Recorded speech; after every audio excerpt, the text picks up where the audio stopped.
Hermanos, qué bendición poder estar una vez más juntos, alabando al Señor en el mismo espíritu y ahora exponiéndonos a su verdad, a su palabra, esa verdad que nos ayuda a seguir avanzando en este proceso de santificación en el que Dios nos moldea, en el que Dios nos ayuda y nos guía. Es una verdadera bendición. Siéntete dichoso y afortunado de poder estar aquí hoy escuchando la palabra de Dios.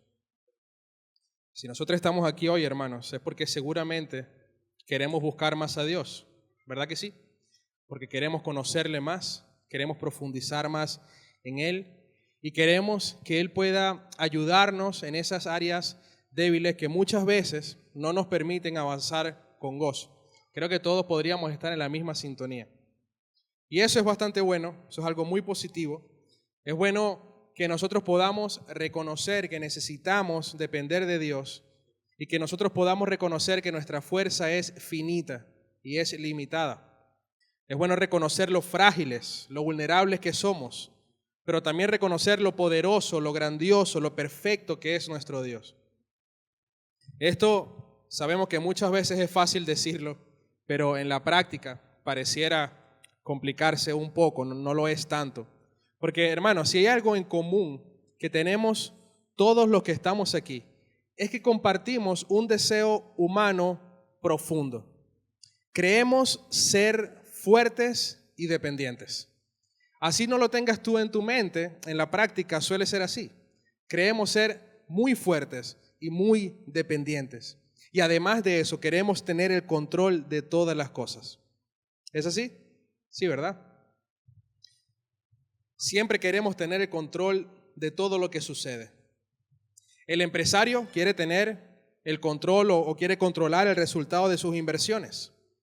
Los padres quieren controlar el carácter de sus hijos luego de haberlos instruido. El cristiano que lleva años en la fe quiere controlar los resultados de su servicio. El nuevo creyente quiere controlar su proceso de santificación para no fallar. Siempre queremos intentar tener el control. Somos además la generación, y lo hemos escuchado, la generación del microondas. Queremos todo rápido. Queremos los resultados inmediatamente. Lamentablemente vivimos bajo una tiranía de resultados inmediatos. Queremos todo ya. Si algo no crece rápido, pensamos entonces que no sirve. Si lo que hacemos no obtiene resultados rápidos, entonces hemos fracasado. Y esa presión, hermanos, nos agota, porque estamos tratando de hacer algo que escapa de nuestro control. Muchas veces nos cuesta entender que a pesar de que hagamos algunas cosas con excelencia, el resultado final y la última palabra le corresponde al Señor. A pesar de que Él mismo nos llame a nosotros ser diligentes y ser responsables y fieles en lo que tenemos que hacer en nuestro caminar con Cristo, al final de todo, Él tiene la última palabra. Hoy Marcos nos invita a dar como un suspiro de alivio a través de 3 parábolas.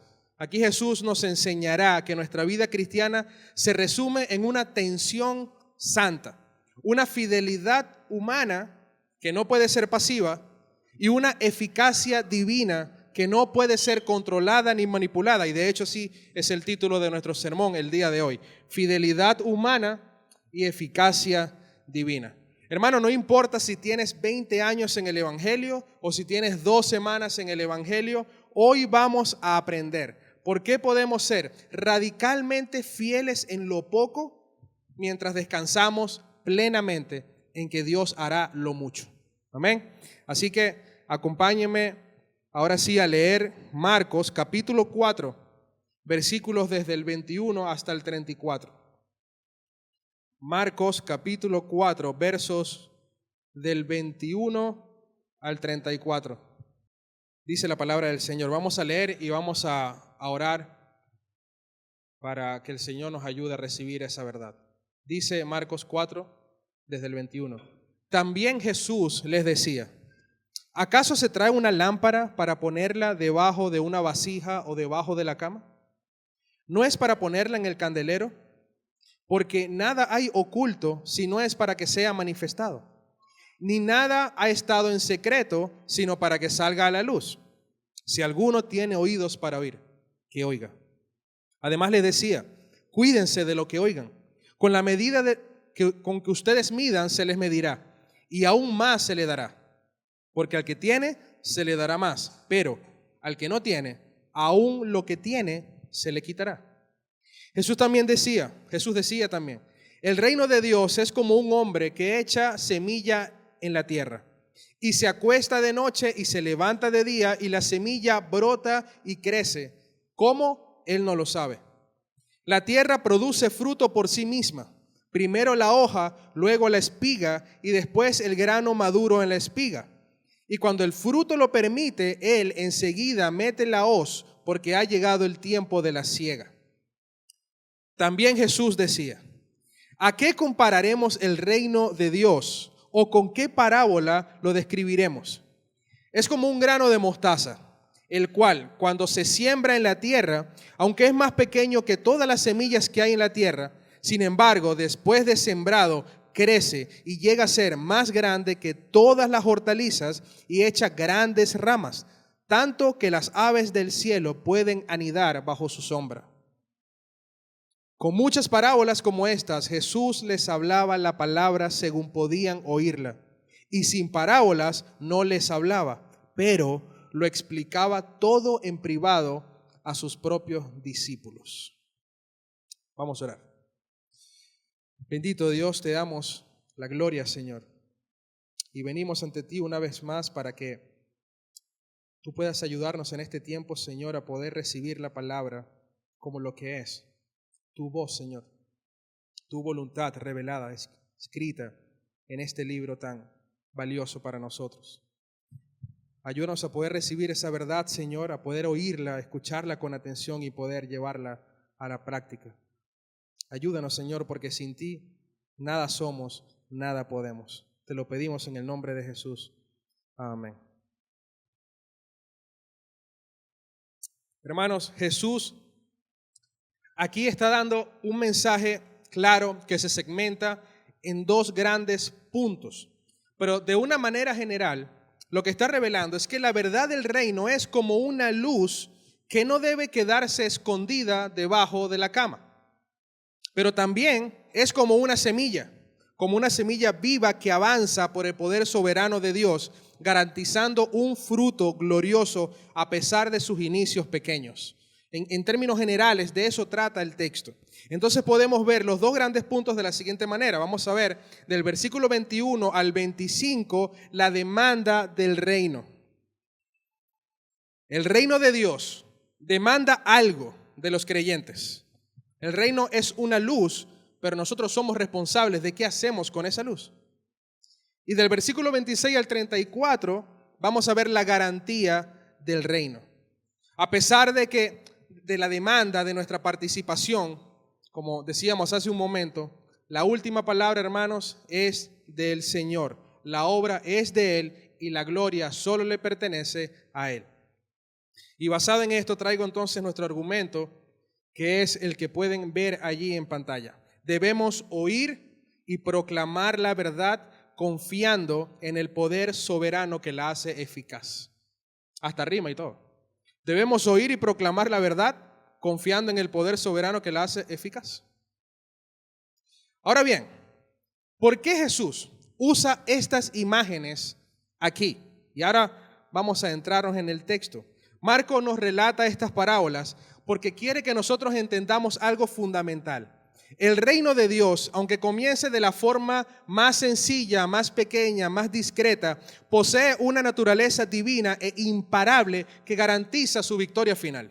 Ese es el reino de Dios. Marcos sabe que a veces nos sentimos desanimados quizás por la pequeñez de nuestra fe.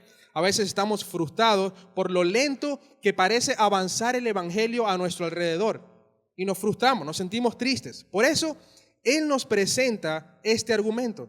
El éxito del reino, hermanos, no es una probabilidad, es un decreto.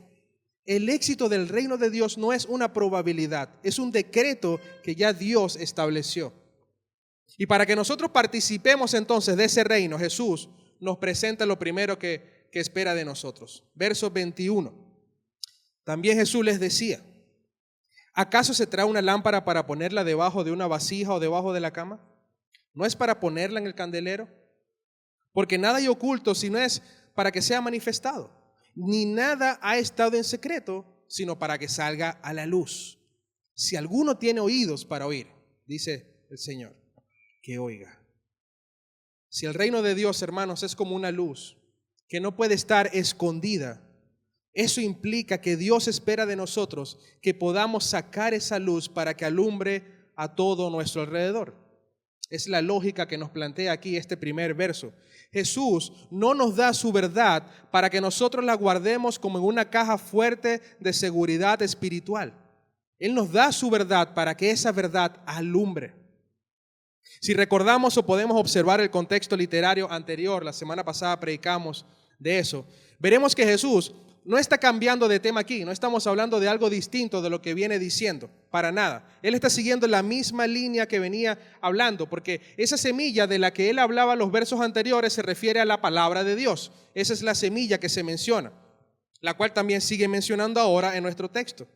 En los versos anteriores nosotros veíamos la responsabilidad que tiene cada creyente de escuchar, ¿recuerdan eso? De oír con atención, de escuchar la palabra de Dios, escuchar atentamente esa semilla de la verdad que es proclamada. ¿Y por qué? Bueno, porque la palabra es la que nos ayuda a vivir dentro de la voluntad de Dios. Por eso nosotros estamos llamados y somos responsables a escuchar esa palabra con responsabilidad. A pesar de que la obra de salvación depende enteramente de Dios, es claro que nosotros tenemos la responsabilidad de escucharla como la palabra es, la voz de Dios. Yo dudo mucho, hermanos, que si viene el Señor Jesucristo personalmente, esa persona aquí, y se para aquí, podemos verlo, podemos olerlo, sentirlo y escucharlo, y Él abre su boca, nosotros estaríamos realmente asombrados y seguramente estaríamos demasiado atentos a cada palabra que salga de su boca, ¿verdad que sí? Estaríamos despiertos, activos. Es el Señor Jesús aquí hablándonos.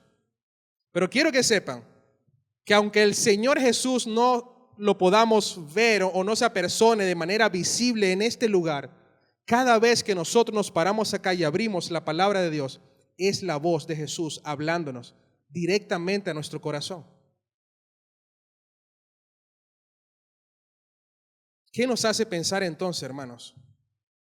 Que si eso es así, nosotros podemos estar desinteresados o dispersos o distraídos, porque simplemente es un hombre que está aquí parado hablando. Si fuese yo quizás, estando aquí, hablando de mi vida o hablando de testimonio de mi vida o de cualquier discurso, de cualquier tema, podría ser válido que tu interés no esté al 100% acá. Podría ser válido. Estamos hablando de un hombre falible, pecador, débil, frágil, pero que Dios ha decidido usar para proclamar su verdad a la iglesia. Dios ha decidido que su verdad sea mostrada, sea manifestada por medio de la predicación. Y esto, hermanos, no depende solamente de los pastores. El llamado es a cada uno de nosotros. Cada uno es responsable de mostrar esa luz a la humanidad. Observen el versículo 21, porque Jesús utiliza una lógica básica del hogar. Nadie enciende una lámpara para esconderla. Eso es algo lógico, ¿verdad? Si queremos luz, tú no prendes una lámpara y la escondes debajo de tu cama. La pones para que alumbre. Es algo lógico. La demanda entonces del reino es sencilla, pero es profunda a la vez. La fidelidad humana consiste en ser canales transparentes de esa luz. Eso es lo que nos está hablando el Señor. Hermano, si Dios ha permitido que tú estés en la luz de Cristo y de su verdad, su demanda es que no permitas que tus afanes, tus miedos, tu comodidad, tu pasividad la oculten. No lo permitas. A veces la luz no brilla porque se haya apagado, sino porque nosotros la hemos cubierto con muchas cosas. Con nuestras preocupaciones diarias, con nuestra propia comodidad, con nuestra pasividad. Pero el llamado es claro. Debemos sacar esa luz y hacer que alumbre. Verso 22 nos dice que nada hay oculto si no es para que sea manifestado, ni nada ha estado en secreto sino para que salga a la luz. ¿quién de nosotros guarda algo valioso para dejarlo escondido para siempre? No tiene sentido.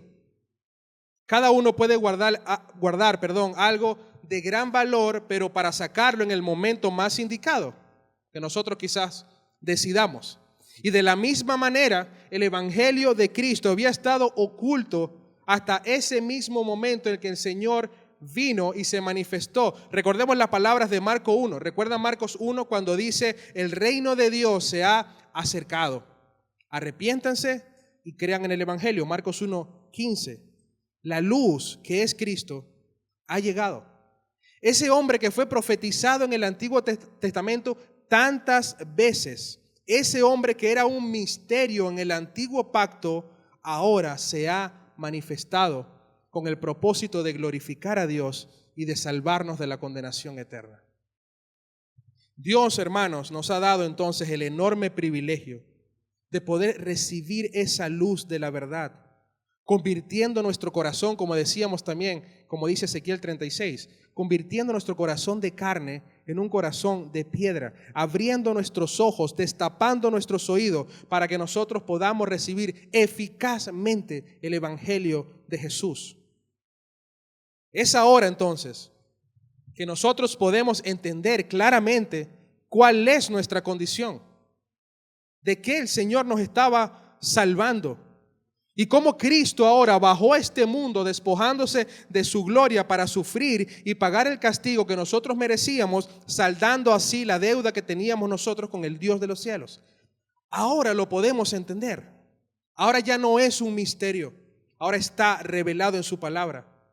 Esa verdad nosotros la vamos asimilando progresivamente, la vamos internalizando cada vez más.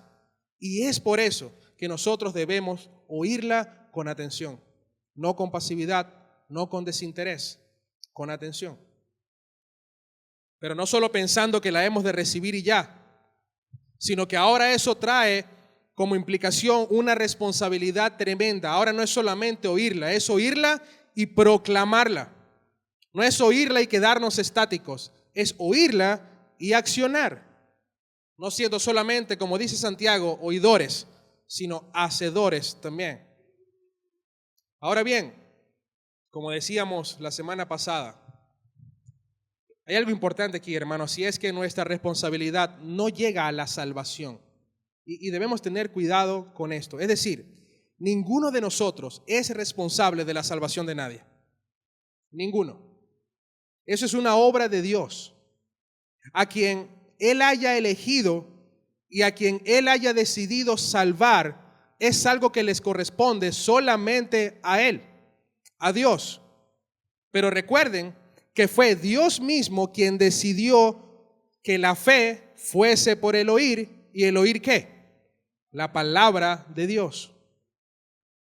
La predicación entonces es el medio que Dios utiliza para traer a las personas a la luz de Cristo.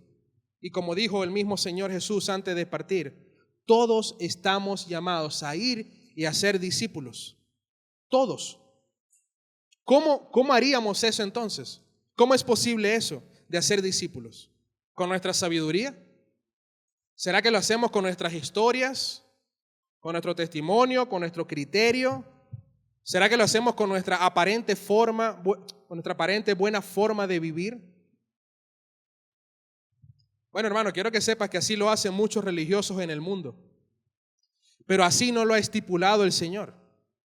El Señor ha decidido que nosotros lo hagamos con la verdad fiel del Evangelio de Jesús. Es la manera de ir y hacer discípulos, predicando la verdad del Evangelio de una manera fiel. Verso 23. Si alguno tiene oídos para oír, que oiga. ¿Se han dado cuenta que Jesús repite muchas veces esta frase? Si alguno tiene oídos para oír, que oiga. Ya nosotros vimos en el sermón de la semana pasada que no todos tienen oídos para oír. No todos. Pero si Dios te ha dado a ti oídos para oír, tu responsabilidad ¿cuál es? Oír. Oír con atención para llevarlo a obras y poder enseñar entonces a otros. Pero hermanos, ninguno de nosotros puede enseñar una verdad que no conoce. Por eso la demanda es doble, es oír, entenderla y proclamarla. ¿Cómo le vas a hablar a alguien de algo que tú no conoces? Necesitamos exponernos a conocer cada vez más la verdad de Dios para dar de lo que sabemos. Así que quede claro, el primer trabajo es escuchar y luego ir y sembrar. Versos 24 y 25 dice, además le decía, cuídense de lo que oigan. Con la medida con que ustedes midan se les medirá y aún más se les dará. Porque al que tiene se le dará más, pero al que no tiene, aunque no tiene, se le quitará. Y este mensaje, quizás este verso suele ser confuso algunas veces, pero lo que este texto significa es que la actitud con la que tú te acercas a su palabra determina cuánto provecho sacarás de ella.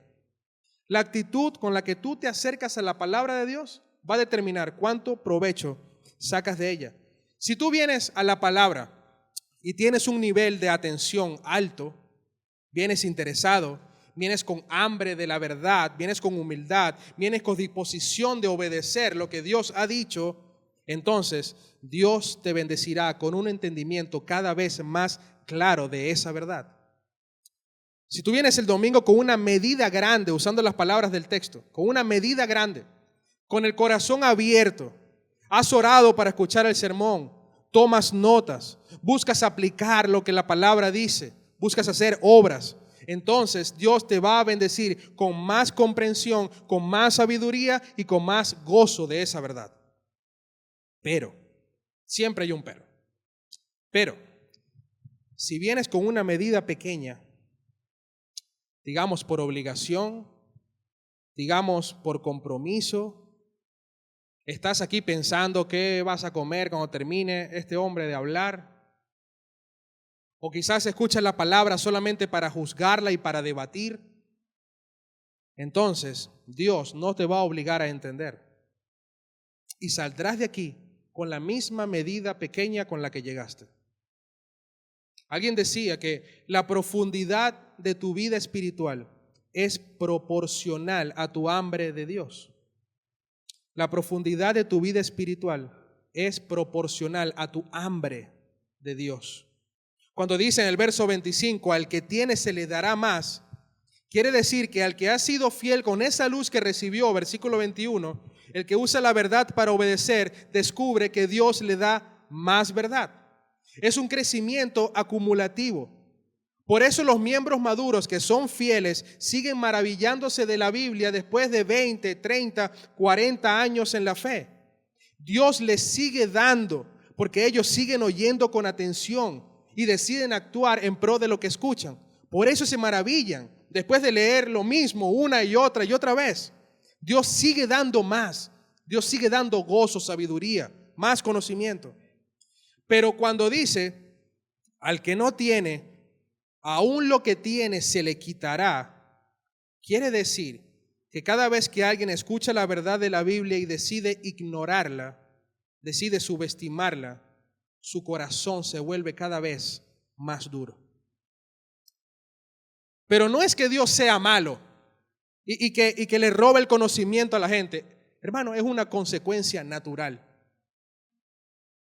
Para quien no obedece, la Biblia empieza a parecer poco a poco un libro seco, aburrido, sin sentido. Pierden el gusto y pierden la luz que antes sentían.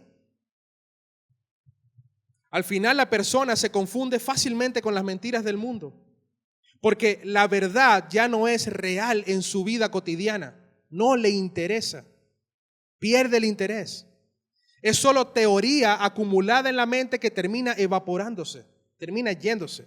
Y esa persona perderá incluso el conocimiento intelectual que creía tener porque nunca se convirtió en vida en él. Es como el maná en el desierto.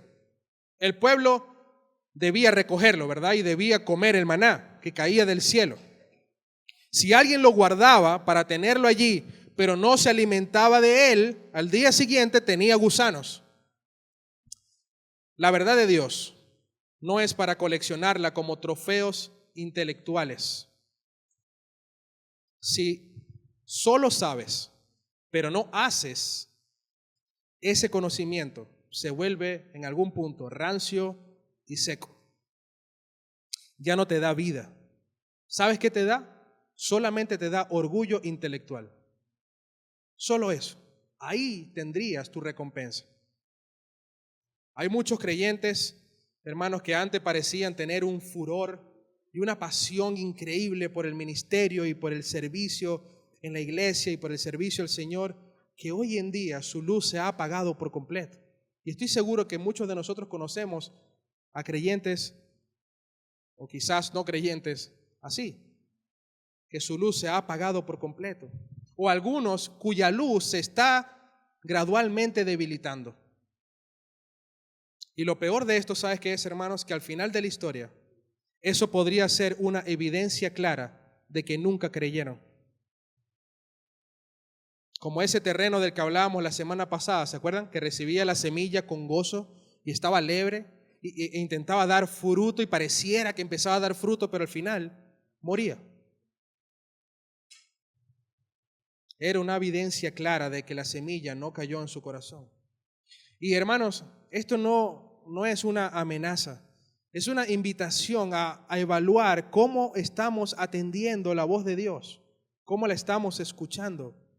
Porque si hoy decides oír la voz de Dios con una medida de entrega total, el Señor es bondadoso, no se quedará con nada. Fíjense que el pasaje dice que Él te dará más. Él te medirá de vuelta con una revelación de su gloria que sobrepasa el entendimiento. Pero ten cuidado, porque la indiferencia a la palabra es el camino más rápido hacia la ceguera espiritual. Ten cuidado. No nos conformemos con saber lo que dice el texto.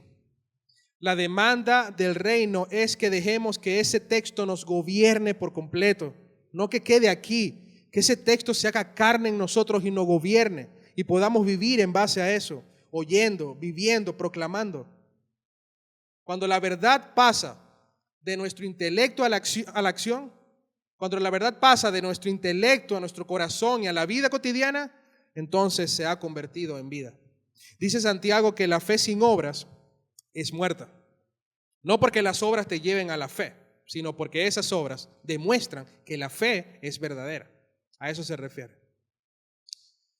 Ahora bien, hermanos, hasta este punto,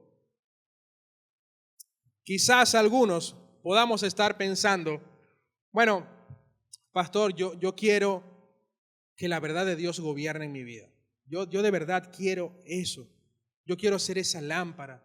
Yo quiero ir y proclamar la verdad de Dios, pero me siento débil. Siento que mi fe es pequeña. Siento que por más que me esfuerzo, no logro hacer que las personas cambien y se conviertan. Pareciera que lo que predico es débil o no sé hacerlo o no tengo las herramientas. No veo el crecimiento que desearía ver en mi carácter o en mi familia o en las personas a las que le hablo. Pero hermanos, si nos quedáramos solamente en la demanda del reino, saldríamos de este lugar totalmente agotados y frustrados, tratando de empujar y de forzar nuestra propia salvación y santificación, o la de otros a quienes predicamos y le hablamos. Y Jesús lo sabe. Por eso, inmediatamente de hablar acerca de la responsabilidad de oír, nos regala ahora la mayor de las certezas, algo que nos va a dar bastante alivio. Pasamos ahora de lo que debemos hacer a lo que solamente Dios puede hacer. De la demanda del reino a la garantía del reino. Versos 26 en adelante dice, Jesús decía también, el reino de Dios es como un hombre que echa semilla en la tierra y se acuesta de noche y se levanta de día y la semilla brota y crece. ¿Cómo? Él no lo sabe. La tierra produce fruto por sí misma. Primero la hoja, luego la espiga y después el grano maduro en la espiga. Y cuando el fruto lo permite, él enseguida mete la hoz porque ha llegado el tiempo de la siega. El verso 26 nos habla de un hombre que siembra la semilla, igual que la parábola que veíamos la semana pasada. Un sembrador sembrando. Y ahora podemos entender que nosotros somos esos sembradores, que debemos sembrar la semilla. Pero el verso 27 nos da la clave de esto. Dice que este hombre se acuesta de noche, se levanta al siguiente día, se levanta de día, y la semilla, ¿qué hace? Brota y crece. Pero es impresionante cómo el texto también nos da información diciendo que él no sabe cómo. Él simplemente se acostó a dormir, se levantó y esa semilla dio fruto. Él no sabe cómo sucedió, pero así fue. Y aquellos que han tenido quizás la oportunidad de sembrar o de practicar de alguna manera la agricultura, saben que cuando uno siembra, después lo que toca es tener paciencia. Esperar que haya frutos o no. Y llegará un momento en que se empezará a notar que esa pequeña semilla que sembraste, entonces empieza a dar fruto, porque la planta, por supuesto, empieza a crecer progresivamente hasta convertirse en algo hermoso y fructífero. Depende, por supuesto, de lo que hayas sembrado. Y es impresionante, hermanos, saber que una semilla tiene todo lo que necesita dentro para ella reproducirse a sí misma. Esto es increíble. Cómo una pequeña semilla tiene todo lo que necesita para sacar un árbol grande. Y lo que Jesús dice a través de su parábola es que de la misma manera es la palabra de Dios. Él dice que así es el reino de Dios. Hermanos, esta es la garantía, que la palabra de Dios tiene vida propia. Nuestra fidelidad consiste en sembrar, pero el milagro de que un corazón pase de muerte a vida o de que un pecado sea vencido es un proceso soberano que solamente le corresponde a Dios. Por eso es un alivio a nuestra alma esto. Ese es nuestro alivio. Que nosotros no tenemos que fabricar el crecimiento espiritual de nuestro hermano o de nuestra familia o la persona a quien le predicamos. No, nosotros somos fieles en los medios de gracia que Dios nos ha dado, pero Él es quien garantiza la eficacia del resultado. El apóstol Pablo, hablando en cuanto a su ministerio, él declara lo siguiente en 1 Corintios capítulo 3, versículos 5 al 7. Miren lo que dice. Después de todo, las personas en la iglesia estaban peleando, que unos eran de Apolos, otros de Pablo, y andaban en ese dilema. Pablo dice, después de todo, ¿quién es Apolos? ¿Quién es Pablo? Nosotros solo somos siervos de Dios, mediante los cuales ustedes creyeron la buena noticia. Cada uno de nosotros hizo el trabajo que el Señor nos encargó. Yo planté la semilla, dice Pablo, Apolos la regó, pero fue Dios quien la hizo crecer. No, en versículo 7, no importa quién planta, no importa quién riega, lo importante es que Dios hace crecer la semilla. Eso es lo importante. Esto sin duda quita un peso enorme de nuestros hombros, hermanos. Como padres, por ejemplo, nos quita el peso de saber que la salvación de nuestros hijos no depende de nosotros. Sin embargo, eso no quiere decir que quite la responsabilidad de criarlos en el camino del Señor, lo cual es muy importante porque Dios mismo nos llama a instruirlos en su verdad. Eso es así. Pero la salvación es de Él. La salvación es de Él. Y me encanta una frase que alguien decía, y era que saber que la salvación es del Señor y no de nosotros, nos ayuda a no poner la gloria en el lugar equivocado. Nos ayuda a no poner la gloria en el lugar equivocado. La gloria es de Dios. Fíjense lo que Pablo decía. No importa quién planta, no importa quién riega. Y con esto no quiere decir que esa labor no sea importante, porque sin duda lo es. Hermanos, es una maravilla que Dios haya decidido involucrarnos en su plan de salvación. Eso es increíble. Pero el tema aquí es que eso no es lo más importante. Lo más importante es el resultado.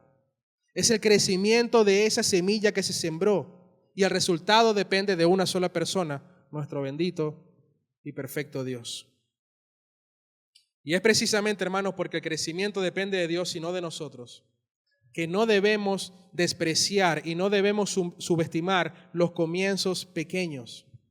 Jesús sabía que sus discípulos, y quizás nosotros hoy, podían sentirse intimidados con una tarea tan grande, con una tarea tan difícil, si la ves en principio. Al mirar a nuestro alrededor, a veces nosotros vemos una ciudad que parece ignorar a Dios. Vemos problemas gigantescos como montañas. Y vemos una iglesia pequeña, de 60, 70 personas, que quiere ir y proclamar esa verdad ante un mundo que odia a Dios. Parece una tarea de verdad bastante difícil. Pero el versículo 30, Jesús nos ayuda presentándonos ahora la parábola del grano de mostaza. Dice, ¿a qué compararemos el reino de Dios? ¿O con qué parábola la describiremos? Dice, es como un grano de mostaza, el cual cuando se siembra en la tierra, aunque es más pequeño que todas las semillas que hay en la tierra, sin embargo, después de sembrado, crece y llega a ser más grande que todas las hortalizas y echa grandes ramas, tanto que las aves del cielo pueden anidar bajo su sombra. Jesús dice que el reino de Dios es como un grano de mostaza. ¿Alguno de ustedes ha tenido la oportunidad de ver un grano de mostaza? Casi imperceptible. Él dice que así es el reino de Dios, como ese grano. En el lenguaje de aquel tiempo, el grano de mostaza era un dicho para referirse a algo casi invisible, algo que tú podrías quizás ignorar con facilidad. Y a pesar de que la semilla de mostaza no es la semilla más pequeña del mundo, como algunos creen, lo era en comparación con todas las otras semillas que los judíos sembraban en Israel. Como dato curioso, las semillas más pequeñas del mundo son las semillas de las orquídeas, que parecen más polvo que una semilla como tal. Sin embargo, esta semilla de mostaza era realmente pequeña, medía aproximadamente 1 o 2 milímetros de diámetro. Y esa pequeña semilla era capaz de producir un arbusto de hasta 4 y 5 metros de altura. Algo realmente impresionante de ver, cómo algo tan diminuto puede hacer algo tan grande, tan imponente. Y lo que el Señor Jesús le está enseñando a sus discípulos aquí es que así mismo es el crecimiento del reino de Dios, tal cual, que a pesar de tener un inicio pequeño, llega a ser algo extraordinariamente grande. Empezaría con un grupo pequeño de hombres designados por Jesús para llevar las buenas nuevas, hasta convertirse el día de hoy en un mensaje escuchado por el planeta entero. Veamos el resultado final de esa semilla. Verso 32. Después de sembrado, crece y llega a ser más grande que todas las hortalizas y echa grandes ramas, tanto que las aves del cielo pueden anidar bajo su sombra. Entonces, lo que comenzó con algo muy pequeño en Galilea, con 12 hombres comunes, corrientes y hasta cuestionables humanamente para predicar, hoy ha llenado el planeta entero. Y esta es la garantía para nosotros hoy, hermanos. Lo que Dios inicia de forma pequeña, lo termina de forma gloriosa. Dios toma nuestra fidelidad humana, esa responsabilidad de sembrar la semilla, y la convierte en una eficacia divina que termina bendiciendo a naciones enteras. Finalmente, miren cómo termina Marcos ese pasaje, porque aquí vemos el corazón pastoral de nuestro Señor Jesús.